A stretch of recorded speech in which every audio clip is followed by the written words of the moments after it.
Another unboxing again. Another day, another unboxing. Ngayon, pinaghalo na, unboxing na, at saka flexing. Oy, grabe. Eto lang naman, ha? Eto guys, ha? Bago ko to check out, nireview ko mabuti yung pinaka-store, yung pinaka-shop.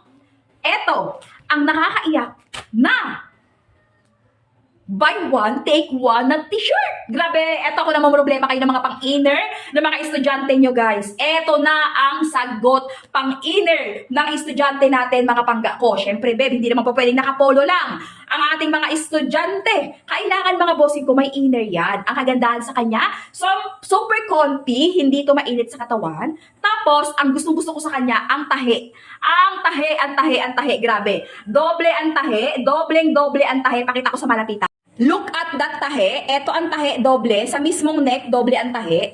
Tapos sa mismong arms, doble din ang tahe niya, mga boss. Ay, nako guys, ganyan lang naman kapulido. Sa mismong baba, hips, doble din ang tahe. Ganyan kaso. Ito pa, buy one, take one. Isa lang binili mo, dalawa binigay sa'yo. Ganun lang naman ka, quality at ka-solid nito. Very useful. Kailangan, babe, may inner ang mga bata. Kailangan may inner t-shirt ang mga bata. Huwag yung diretsyon damit lang, mga pangga ko. Ayan yan. Napakamura lang nito, mga bossing ko. Para to sa inyo, mga mamis, mga boss, mga mamis. Ayan yan. Maglalagay ako ng link sa baba. Diyan lang kayo mag-check out sa mismong link natin para talagang doble ang tahi ang marireceive mo. Tapos, ito pa. Pag hindi ka masaya, ibalik mo na lang sa akin, ha?